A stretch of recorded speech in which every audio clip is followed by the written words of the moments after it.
فرزند زہرا یہ حالات برے ہیں۔ کاشانہ بصیرت ایک ایسا مکمل یوٹیوب چینل جس پر محروم بصارت کے لیے بالخصوص اور تمام افراد کے لیے بالعموم سینکڑوں کی تعداد میں اسلامی کتب دستیاب ہیں۔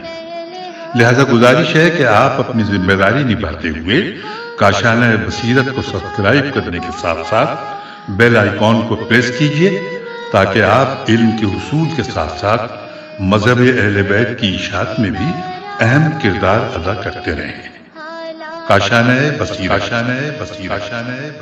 فرزند زہرا یہ حالات برے ہیں۔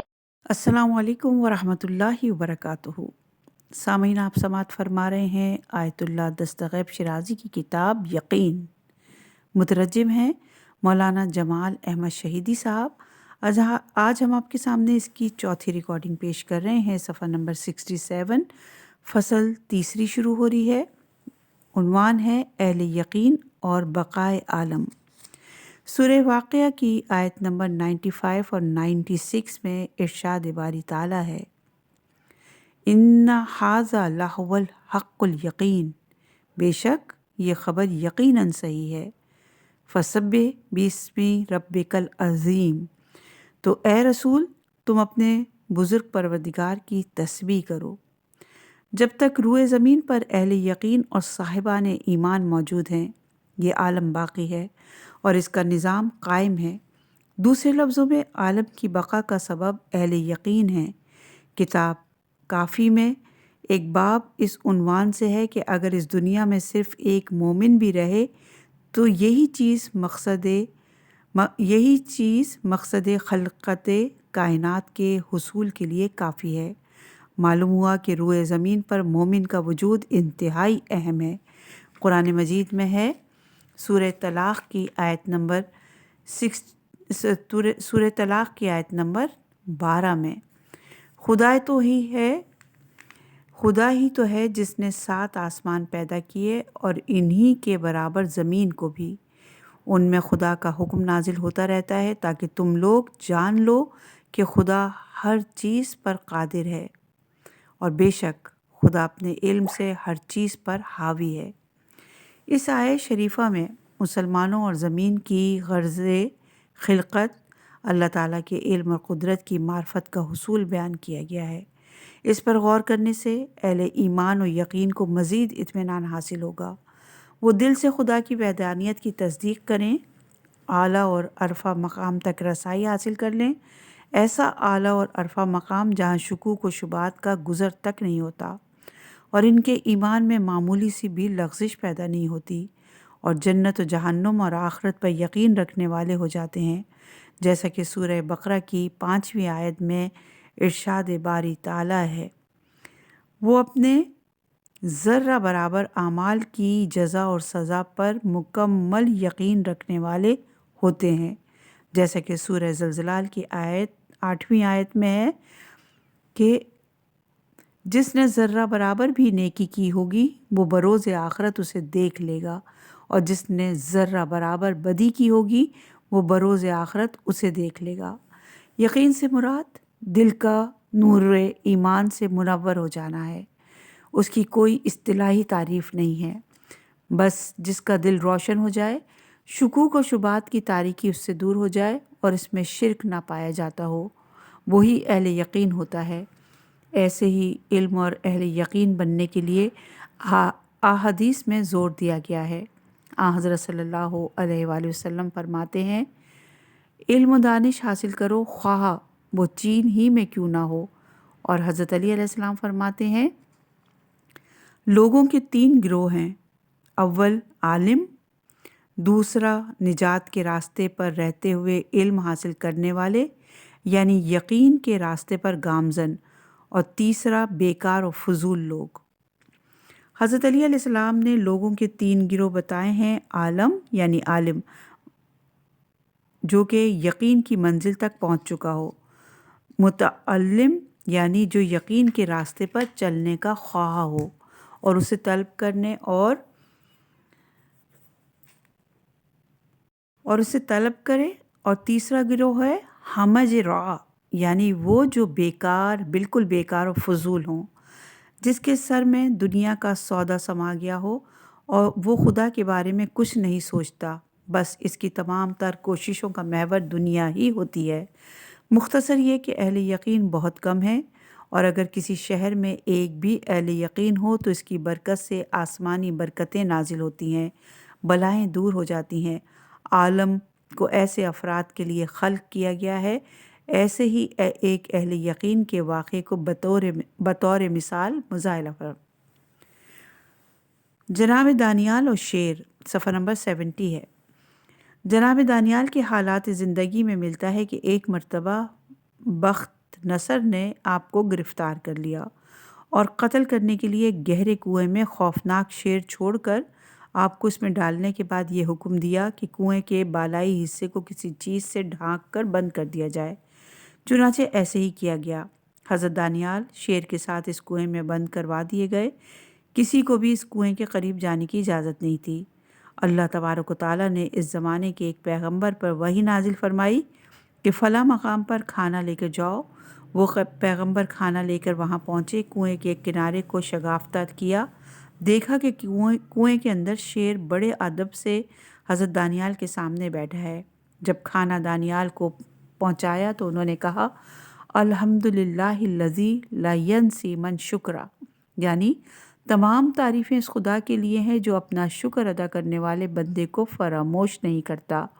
یہ روایت حیات القلوب جلد نمبر 1 صفحہ نمبر 264 پر ہے۔ اگر حضرت دانیال یقین کی دولت سے مالا مال نہ ہوتے تو شیر دیکھتے ہی بے ہوش ہو کر اپنی جان سے ہاتھ دھو بیٹھتے، لیکن وہ اہل یقین میں سے تھے، اس بات پر ایمان رکھتے تھے کہ شیر بھی خدا کی عاجز مخلوق ہے اور وہ مشیت پروردگار کے بغیر کچھ نہیں کر سکتا۔ صفحہ نمبر 71 ہے، عنوان ہے دنیا کی سختیاں۔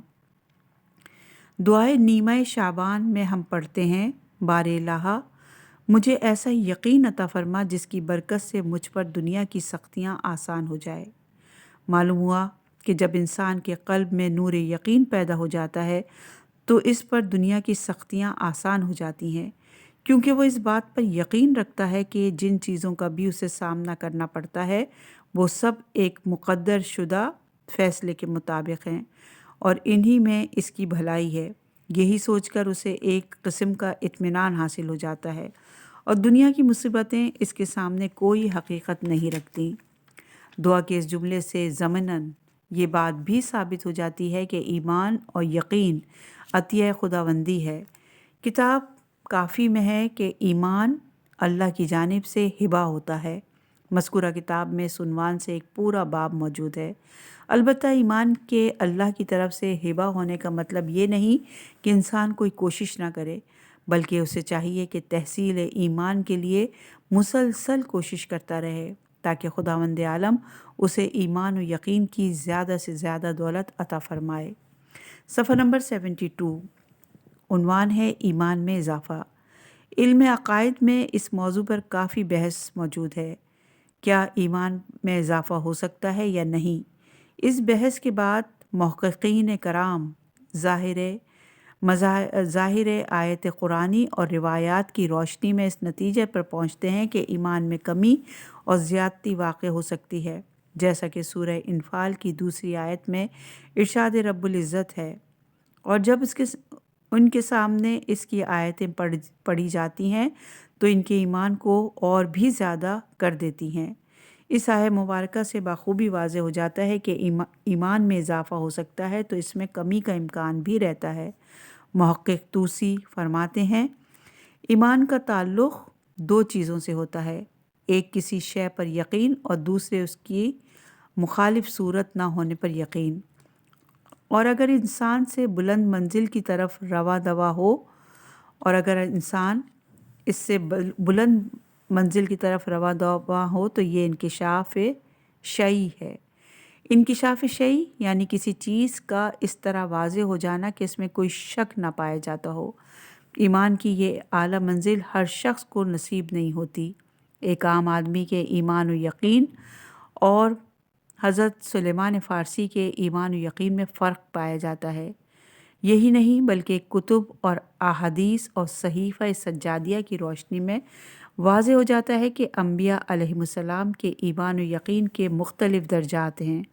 بحار الانوار میں امام جعفر صادق علیہ السلام سے بھی یہی کچھ مروی ہے۔ صفحہ نمبر 73، عنوان ہے یقین کے درجات۔ یقین کے مختلف درجات ہوتے ہیں۔ کتاب مصباح الشریعہ میں ہے کہ حضرت محمد مصطفیٰ صلی اللہ علیہ وآلہ وسلم سے لوگوں نے کہا، حضرت عیسیٰ ابن مریم پانی پر چلا کرتے تھے۔ حضرت نے فرمایا، اگر ایمان کا یقین اور قوی ہوتا تو وہ ہوا پر بھی چل سکتے تھے۔ کہاں حضرت محمد مصطفیٰ صلی اللہ علیہ وآلہ وسلم کا یقین اور کہاں دوسروں کا یقین۔ حضرت ابراہیم علیہ السلام نے بارگاہ خداوندی میں عرض کیا، پروردگار مجھ کو دکھا دے کہ تو کس طرح مردوں کو زندہ کرتا ہے۔ ارشاد رب العزت ہوا، کیا تم ایمان نہیں لائے؟ حضرت ابراہیم علیہ السلام نے کہا، ایمان لے آیا ہوں، لیکن مزید اطمینان حاصل کرنے کے لیے میرا دل چاہتا ہے کہ آنکھوں سے دیکھوں۔ اپنے یقین کے بارے میں حضرت علی علیہ السلام فرماتے ہیں، اگر تمام پردے ہٹا دیے جائیں تب بھی میرے یقین میں کوئی اضافہ نہیں ہوگا۔ اس سے ہم حضرت علی علیہ السلام اور حضرت ابراہیم علیہ السلام کے یقین کی منزلوں اور مختلف درجات کا اندازہ کر سکتے ہیں۔ خاتم الانبیاء صلی اللہ علیہ وآلہ وسلم یقین کے سب سے بلند درجے پر فائز ہیں، اور اس کے بعد آپ علیہ السلام کے 12 جانشین یقین کے اعلیٰ درجے پر فائز ہیں۔ مختصر یہ کہ ایمان و یقین کے کئی درجات ہیں اور ان میں کمی اور زیادتی کا امکان بھی پایا جاتا ہے۔ ان میں تغیر اور تبدل بھی ہو سکتا ہے۔ ممکن ہے صبح کے وقت آدمی کے ایمان کی کیفیت کچھ اور ہو، لیکن شام کے وقت اس سے مختلف ہو۔ کبھی ایسا ہوتا ہے کہ ایمان کامل سے کامل تر ہوتا چلا جاتا ہے اور عمر کے آخری حصے میں اتنا مضبوط اور محکم ہو جاتا ہے کہ تند و تیز طوفانی ہوا کے جھونکے بھی ایمان کے اس نور کو نہیں بجھا سکتے۔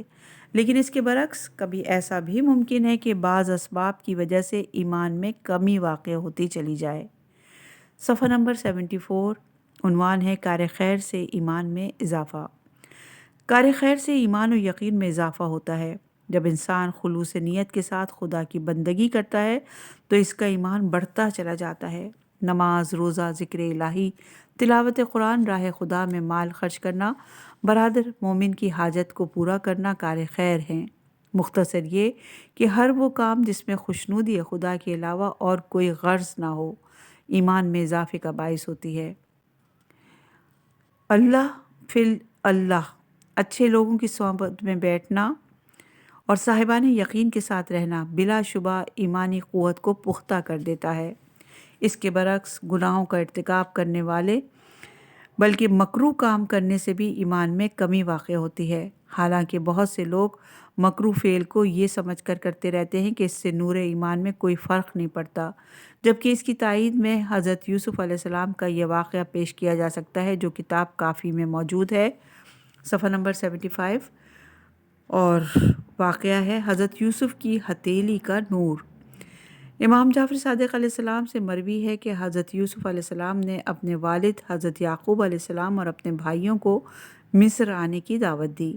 جب حضرت یعقوب مصر کے قریب آئے تو جناب یوسف جو مصر کے بادشاہ ہو چکے تھے چند فرسخ ان کے استقبال کے لیے آگے بڑھے، یہاں تک کہ بالکل قریب پہنچ گئے، لیکن اپنی ظاہری سلطنت اور حکومت کی وجہ سے اپنے ضعیف العمر والد کا پوری طرح احترام نہ کر سکے۔ مناسب تو یہ تھا کہ خود گھوڑے سے اتر جاتے، لیکن بہرحال ان سے یہ ترک اولا ہو گیا۔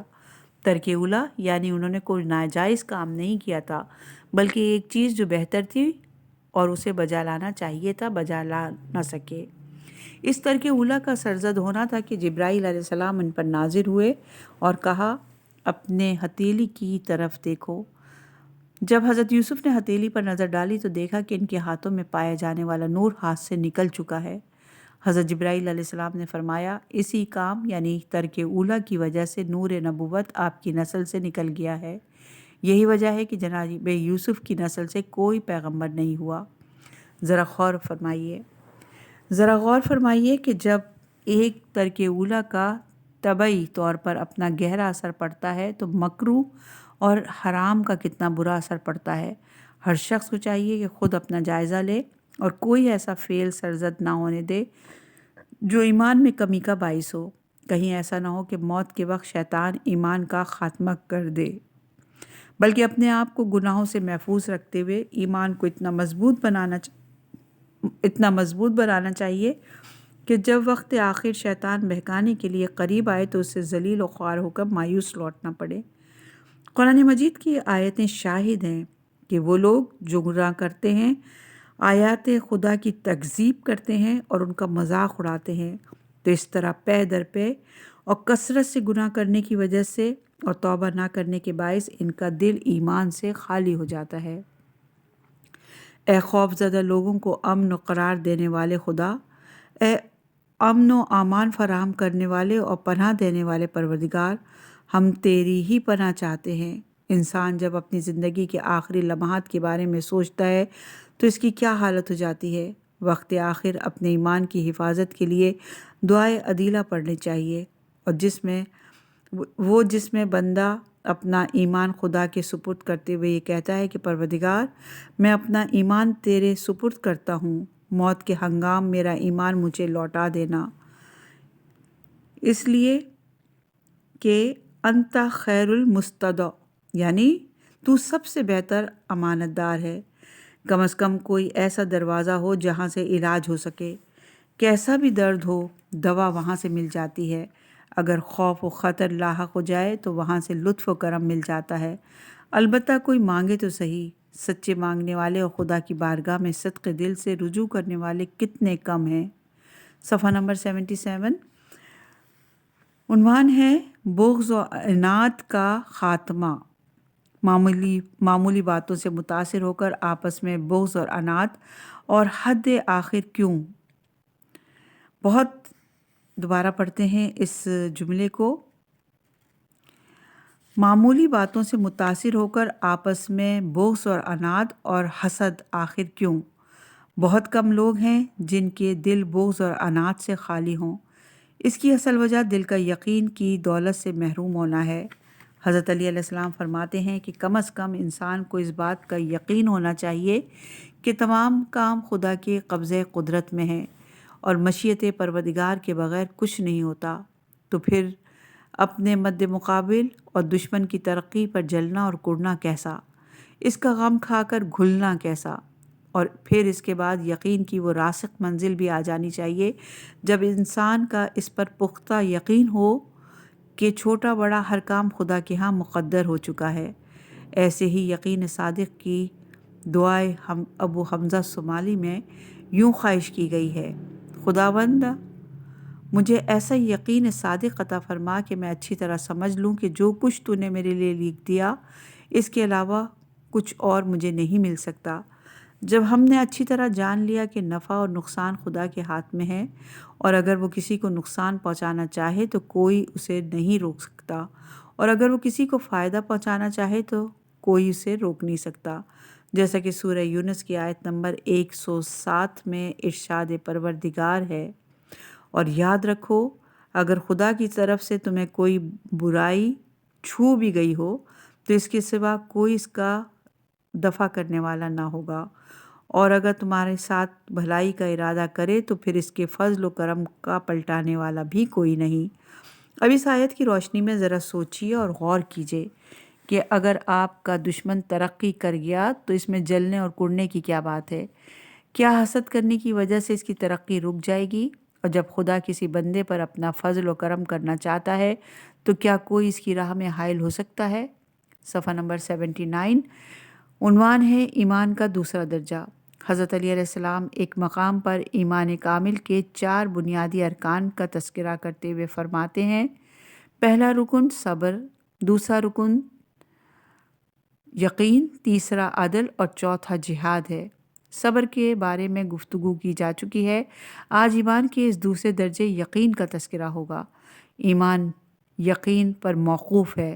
جب تک کوئی یقین کی منزل تک رسائی حاصل نہ کرے صاحبان ایمان نہیں ہو سکتا، یعنی ایسا ایمان جو اطمینان قلب کا باعث ہو اور جس سے اضطراب اور لغزش کا خاتمہ ہو جائے، بغیر یقین کے حاصل نہیں ہو سکتا۔ یقین کے کیا معنی ہیں، اس کے کتنے درجات ہیں، اس سے کیا اثرات ظاہر ہوتے ہیں اور کس طرح اپنے یقین میں اضافہ کیا جا سکتا ہے، ان سب کی تفصیلات جاننے کے لیے کتاب قلب سلیم کا مطالعہ فرمائیے۔ صفحہ نمبر 79، عنوان ہے یقین برقرار رہتا ہے۔ یقین کے معنی علماء کرام نے یوں بیان کیے ہیں کہ کسی شے پر اس کی حقیقت کے مطابق پختہ اعتقاد کا نام یقین ہے۔ مطلب یہ ہوا کہ ہر وہ اعتقاد جو بالکل درست ہو، حقیقت کے عین مطابق ہو اور اپنی جگہ پر برقرار رہے تو اسے یقین کہا جائے گا۔ مثلاً آپ لوگوں میں بہت سے ایسے ہوں گے جو مکہ معظمہ نہیں گئے ہوں گے، لیکن اس شہر مقدس کے بارے میں اتنا سنا ہے کہ اب آپ کبھی بھی اس شہر کے وجود سے انکار نہیں کر سکتے۔ گویا یہ ایک ایسا اعتقاد ہے جس کا ختم ہو جانا محال ہے، اور اس ایسے برقرار رہنے والے عقائد کو یقین کہا جاتا ہے۔ سچ ہے، پختہ یقین بہت کم پایا جاتا ہے۔ آدمی خدا، قیامت، آخرت کے حساب و کتاب، جنت و جہنم پر یقین رکھتا ہے، تو اب اسے اپنے عقیدے پر برقرار رہنا چاہیے۔ اگر کسی مقام پر وہ اپنے ان عقائد حقہ پر برقرار نہ رہ پائے یا شک و تردد میں مبتلا ہو جائے تو اس سے اندازہ ہو جائے گا کہ ابتدا ہی میں وہ یقین کی منزل پر نہیں تھا، اس لیے کہ یقین میں شک و تردد کا سوال ہی پیدا نہیں ہوتا۔ قرآن مجید کے بعض سوروں میں لفظ علم الیقین، عین الیقین اور حق الیقین آیا ہے۔ بعض علماء نے یقین تقلیدی کو ابتدائی مرحلے میں بیان کیا ہے۔ یقین کے ان تمام مراحل کی تفصیلات کا منبر سے بیان کرنا عام لوگوں کے لیے فائدہ مند نہیں ہے، لہٰذا ہم اس سے گریز کر رہے ہیں۔ ویسے بھی اس موضوع کی تفصیلات کے خواہاں کم ہیں اور عام لوگوں کا ظن قوی بھی کافی ہے۔ صفحہ نمبر 81، عنوان ہے ظن قوی۔ شیخ انصاری ظن قوی کی بحث میں فرماتے ہیں، بظاہر دلیلوں سے سمجھ میں آتا ہے کہ ہر مکلف کے لیے علم یقین تک رسائی حاصل کرنا واجب ہے، لیکن چونکہ ایسی صورت میں سخت دشواری اور زحمت اور دوسری دلیلوں سے یہ ثابت ہوتا ہے کہ اہل یقین بہت کم ہیں۔ یہاں تک کہ روایتوں میں ملتا ہے کہ کوئی بھی چیز یقین سے زیادہ کمیاب نہیں ہے، اور امت مسلمہ میں اہل یقین کبریت احمر یعنی سرخ گندک یا یاقوت کی طرح نایاب ہے۔ لہٰذا شیخ انصاری فرماتے ہیں کہ اگر اطمینان کی حد تک پہنچانے والا ظن بھی حاصل ہو جائے تو یہی کافی ہے۔ کم از کم اس حد تک تو اطمینان ہو جانا چاہیے کہ اس میں شاید اور اگر وغیرہ کا کوئی دخل نہیں۔ موت، قبر کے سوال و جواب، جنت و جہنم اور پل صراط پر اطمینان رکھتا ہو، اس طرح نہ کہے کہ اگر یہ خبر صحیح ہوئی تو قیامت اور حساب کتاب ہوگا اور شاید یہ سب کچھ پیش آئے گا، یا شاید اور اگر انسان کو کفر کی حدود میں پھینک دیتا ہے۔ اتنا عقیدہ تو ہونا چاہیے کہ اگر سب کے سب تمہارے خلاف اٹھ کھڑے ہوں تب بھی تم اپنے عقیدے پر باقی رہو۔ انسان یقین کی منزل آسانی سے حاصل نہیں کر سکتا، لیکن ظن قوی کے ذریعے اطمینان قلب حاصل کر سکتا ہے۔ سورہ فتح کی آیت نمبر 4 میں ارشاد باری تعالیٰ ہے، وہ خدا ہی تو ہے جس نے مومنین کے دلوں کو سکون عطا فرمایا۔ اگر کوئی شخص ایمان اور اطمینان قلب چاہتا ہے تو اسے چاہیے کہ خدا سے دعا کرے کہ خداوندہ مجھے اطمینان قلب عطا فرما۔ جس طرح آپ دنیا کے لیے دعا کرتے ہیں اسی طرح ایمان کے لیے دعا کیجیے۔ یہ مال و دولت کیا ہے، کم یا زیادہ جو کچھ بھی مقدر میں ہوتا ہے مل کر رہتا ہے۔ افسوس اگر آدمی ایمان کے بغیر رہ جائے، اس دنیا اور آخرت دونوں کا نقصان ہے۔ اس میں دنیا اور آخرت دونوں کا نقصان ہے۔ اب اپنے ایمان کی حفاظت کیجیے۔ جو شکوک و شبہات دلوں میں پیدا ہوں ان سے بچنے کے لیے خدا سے پناہ طلب کیجیے۔ دعا کیجیے کہ تمام عقائد اور معرف الہی آپ کے دل میں اچھی طرح سے پیدا ہو جائیں اور آپ اس سلسلے میں ساری زندگی سرگردہ نہ رہیں، اپنے ذہن سے کام لیجیے۔ صفحہ نمبر 82، عنوان ہے ذہانت مومن کے لیے لازمی ہے۔ حضرت علی علیہ السلام کیا خوب فرماتے ہیں، یقین کے 4 حصے ہیں، اول ذہانت، دوسرے حکمت اور دانائی، تیسرے عبرت حاصل کرنا اور چوتھے گزشتہ لوگوں کے اچھے طور طریقے اپنانا۔ حضرت علی علیہ السلام فرماتے ہیں کہ تم اپنے ایمان کے دوسرے ستون یعنی یقین کو مضبوط بناؤ، ذہانت سے کام لو اور دوسرے کے کاموں سے عبرت و نصیحت حاصل کرو۔ فطانت یعنی زیرکی اور ذہانت، آپ اپنے دنیاوی کاموں میں کتنی ذہانت اور ہوشیاری کا مظاہرہ کرتے ہیں۔ ہر وقت یہی فکر لاحق ہوتی ہے کہ کہیں کوئی آپ سے بازی نہ لے جائے، کوئی آپ پر سبقت نہ حاصل کرے۔ محترم تاجر صاحب، آپ اپنے دنیاوی کاروبار میں کتنے ذہین ہیں، کاروبار کے تمام پہلوؤں پر کتنی اچھی طرح غور و فکر کرتے ہیں اور پھر مشورہ کرنے کے بعد کوئی کاروباری معاملہ طے کرتے ہیں۔ اگر اسی طرح آپ انہی احکام اور دینی امور کے سلسلے میں ذہانت سے کام لیں گے تو بڑی آسانی سے منزل یقین تک پہنچ سکتے ہیں، لیکن افسوس دینی معاملات میں ایسا نہیں ہوتا۔ کسی شاعر نے کیا خوب کہا ہے، اے بدبخت تو لوگوں کے کاموں میں کتنی باریک بینی سے کام لیتا ہے اور آخرت کے معاملات میں کن ذہن اور احمق بن جاتا ہے۔ افسوس کی بات ہے کہ دینی معاملات میں قطعاً یہ خیال نہیں آتا کہ کہیں تم پیچھے نہ رہ جاؤ اور شیطان تم پر غالب نہ ہو جائے۔ دین کے معاملات میں کتنی احتیاط سے کام لیتے ہو اور ہمیشہ اسی احتیاط کے پابند رہتے ہو۔ ذرا سوچو تو صحیح، کہیں شیطان نے تمہیں خدا سے دور تو نہیں کر دیا ہے۔ خوب ذہانت سے کام لو، ذہانت مومن کے لیے لازمی ہے۔ صفحہ نمبر 84 ہے اور عنوان ہے یقین اور غور و فکر۔ یقین اور غور و فکر کے بغیر منزل یقین تک رسائی ممکن نہیں۔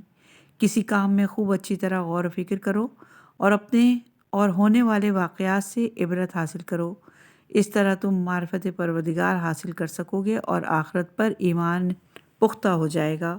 اگر اپنے آپ کو غافل اور نادان بنائے نہ رکھو گے تو قرآن مجید کی دعوت فکر کو آسانی سے سمجھ لو گے۔